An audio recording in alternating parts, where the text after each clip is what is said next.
I'm Mike Brilla, host of the Inspired Teacher Podcast, a part of the Education Podcast Network, just like the show you're listening to now. Shows on the network are individually owned and opinions expressed may not reflect others. Find other interesting education podcasts at edupodcastnetwork.com. It's the Education Podcast, your favorite show, with lots of groovy guests and they share what they know. So crank it up to 10 and let your neighbors know that here's another show with Dr. Steve Milletto. Teaching, learning, leading K12. Teaching, learning, leading K12. Teaching, learning, leading K12. With Dr. Steve Milletto. Hey, welcome back. Steve here. And this is one of those mini episodes about the classroom and maybe the building as well. Recently, we talked about taking care of your substitutes and creating a subfolder. Today, I'm going to take a minute to explain to you what should go in your subfolder. Yeah. So just to remind you, that episode about the subfolder and taking care of your substitutes said, create a subfolder, keep it up to date, place it in an area where it is easily found, and place an electronic alarm on your calendar, on your watch, on your phone, something that will remind you weekly to make sure you've updated your subfolder. So with that being said, let's talk about what you should put in the subfolder. And one of the first things you should include is a bell schedule. And this is extremely important to keep up to date, because many schools don't use the same bell schedule every week or even day to day sometimes. And so you got to remember to update it. All right. So think about it. I mean, how confusing would it be if a substitute comes in and finds out, since there's no note that they're on that day is a special 7 bell day, or it's a special 7 period day, or it's a special 4 period day, or it's, we only go half a day for this or half a day for that. And they find it because there's a note left in the teacher's box or on the teacher's desk saying, hey, don't forget it's this schedule. And you have no clue what that schedule means. So what you do is you put in a bell schedule and you keep that up to date. Something else that would be important to include in your subfolder would be a calendar. Just a copied page, calendar of events, things coming up, what they can see going on at the school the next week, and or maybe week for a couple of weeks, something like that. But a calendar, especially if you identify that specific thing that's going to happen. If this was a planned absence, then it's easier to do this. If it wasn't a planned absence and you're out, the more up to date you keep this information, the better it's going to be for your substitute, which means the better it's going to be for you. So far we've mentioned a bell schedule, and we've talked about a calendar. So how about a school map? School map would be nice. And especially if it's not just a school map, but you go in there and you identify where the parking lot is. And this is the spot where I normally park. And so feel free to park there.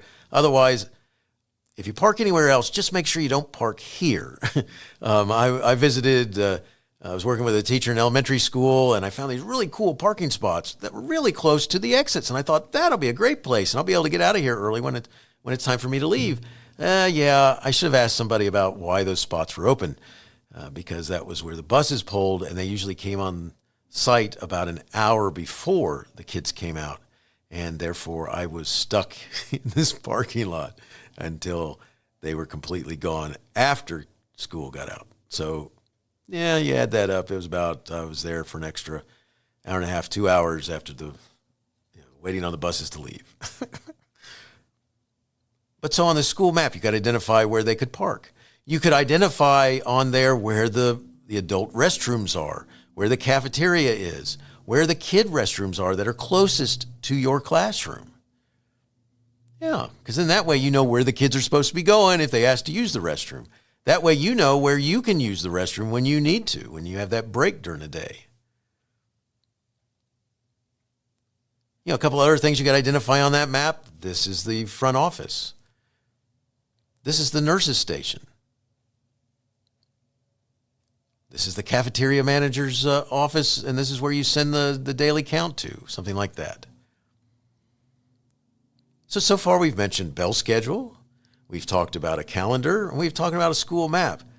How about something like this? How about a seating chart? And you have to keep this up to date because kids move and come and go and stuff like that. But if you include a seating chart and encourage with a little note attached to it where you encourage the substitute to use this to call roll, that's awesome. And especially if the kids know that you've done that, because then they know that you have told the sub where they sit. That's so important because some kids will, tell a little fib about who they are, and then they'll proceed to sit wherever they want to and maybe even change seats a bunch of times. I'll never forget having a substitute in a class that I was in high school. I know, there was electricity then, okay? Just want to make sure you know that. But there was a kid in there who he decided to tell the substitute teacher that his name was Wolfgang Schmidt. And Wolfgang talked all the time, and he kept getting up and going wherever he wanted to, so forth and so on. When the teacher returned from being absent, she said, "I got a good note on all of you from the substitute, except that this little note was left in her report." And it said, "Class was great.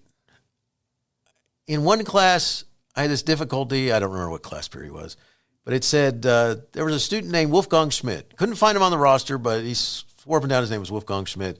Well, Wolfgang wouldn't stay in his seat. He kept interrupting me when I was talking. He kept talking. And I just wanted to make sure you knew that. So the teacher, when she returned, said to the whole class, "I just wanted to ask, I want to know one thing. Who is Wolfgang Schmidt?"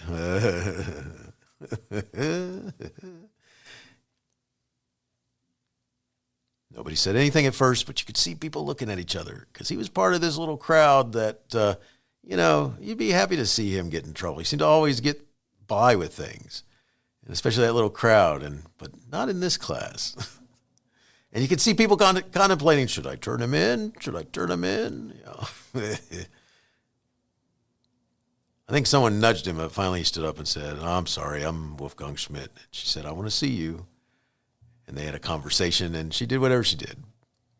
Wolfgang Schmidt never appeared in the class again. And I don't mean the actual person. I mean the name Wolfgang Schmidt. And from there on out, as the teacher was out, he stayed in his seat, and he did not talk or interrupt the teacher. So including a seating chart is so important because it stops any kid from making up a name or telling them some other name.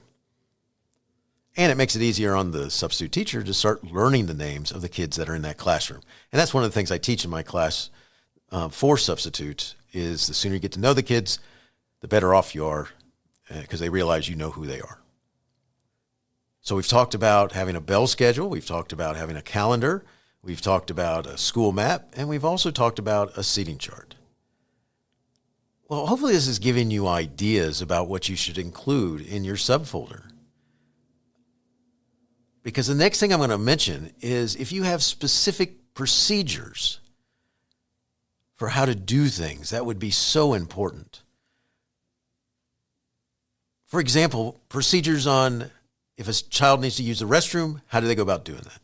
How about procedures for collecting or handing back classwork or homework? How about procedures for going to lunch?